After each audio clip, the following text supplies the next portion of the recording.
नमस्ते दोस्तों, आप सब कैसे हो? आशा करती हूँ आप सब लोग बहुत अच्छे होंगे। मैं एक नाच गीत सुनाने जा रही हूँ, आप लोग सुनिएगा और आनंद लीजिएगा। जैसे लगे कमेंट करके ज़रूर बताइएगा।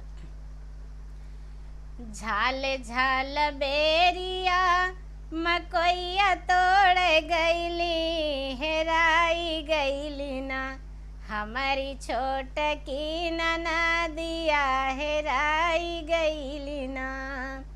झाल झाल बेरिया मकोइया तोड़ गईली, हेराई गईली ना हमारी छोट की ननदिया, हेराई गईली ना हमारी छोट की ननदिया, हेराई गईली ना।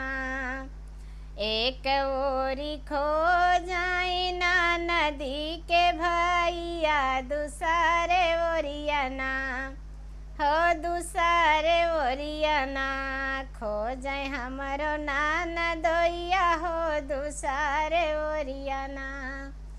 एक ओरिया खो जाए ना नदी के भैया, हो दूसरे ओरिया ना हो दूसरे ओरिया ना खो जाए हमारो ननदोइया, हो दूसरे ओरिया ना खो जाए हमारा ननदोइया, हो दूसरे ओरिया ना। गाली गाली रोवेला हमारा भयनवा, हो हमारी माईना हो हमारी माईना कैली हम काय के लवा, हो हमारी माईना।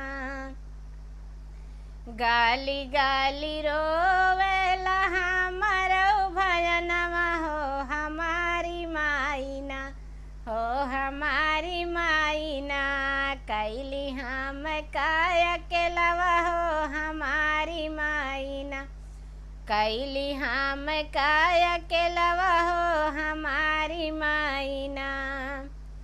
चुप रहा हमारा भयनवा, हो तोहरी मैया ना गाई सोनरा पेलो भाई, हो तोहरी मैया ना। चुप रहा हमारा भयनवा, हो तोहारी माईना गाई सोनरा पेलो भाई, हो तोहरी मैया ना गाई सोनरा पे लो भाई, हो तोहारी मैया ना।